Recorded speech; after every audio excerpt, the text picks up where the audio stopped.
Hi friends, आज बनेଇବା କାର୍ତ୍ତିକ ମାସର veg ଥାଳି। ଫାଷ୍ଟ କଲରା ଚିପ୍ସ ବନେଇବା। କଲରା ଚିପ୍ସ ଫାଷ୍ଟ କଲରାକୁ ତେଲରେ ଭଲ ଭାବେ ଫ୍ରାଏ କରିଦେବା। ତାପରେ ବନେଇବା ପୋଟଳ କୁର୍ମା। ପୋଟଳ କୁର୍ମା ପାଇଁ ଫାଷ୍ଟ ପୋଟଳକୁ ଭଲ ଭାବେ ଫ୍ରାଏ କରିଦେବା।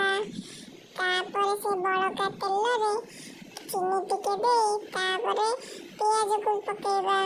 ପିଆଜ ଭଲ ଭାବେ ଲାଲ ହୋଇଗଲେ ସେଥିରେ ଅଦା ରସୁଣ ଜିରା ଧନିଆର ପେଷ୍ଟ ଦେବା।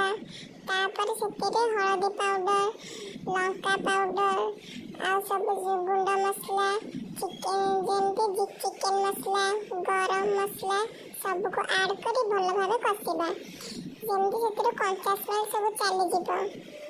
ତାପରେ ତାକୁ ଭଲସେ ଗୋଳେଇବା ଯେମିତି ତଳେ ଲାଗି ନଯାଏ। ତଳେ ଲାଗିଗଲେ ମସଲାର ସ୍ମେଲ୍ ଆଉ ଟେଷ୍ଟ ସବୁ ତରକାରୀର ଟେଷ୍ଟ ସବୁ ଖରାପ ହେଇଯାଏ। ତାପରେ ପୋଟଳ, ଆଳୁ ଆଉ ଟମାଟୋ ସବୁ ଆଡ୍ କରିବା। ତାପରେ ଭଲ ଭାବରେ କଷିବା। କଷି ସାରିଲା ପରେ ସେଥିରେ ପାଣି ଦେଇଦେବା। ଗରମ ପାଣି ଦେବା। ଗରମ ପାଣି ଦେବା ଦ୍ୱାରା ତରକାରୀର ଟେଷ୍ଟ ଭଲ ଆସିଥାଏ। କିଛି ସମୟ ଫୁଟି ସାରିଲା ପରେ ସେଥିରେ ଚିକେନ ମସଲା, ଗରମ ମସଲା ଆଉ କସୁରୀ ମେଥି ସବୁ ଆଡ୍ କରିଦେବା। ଏବେ ପ୍ରିପେୟାର ହେଇଗଲା ପୋଟଳ କୁର୍ମା। ପୋଟଳ କୁର୍ମାକୁ ଭାତ ସେଥିରେ ସର୍ଭ କରିବା। ପୋଟଳ କୁର୍ମା, ଭାତ, କଲରା ଚିପ୍ସ, କାକୁଡ଼ି ସାଲାଡ, ଲେମ୍ବୁ ସବୁକୁ ଆଡ୍ କରିବା ଆଉ ସର୍ଭ କରିଦେବା।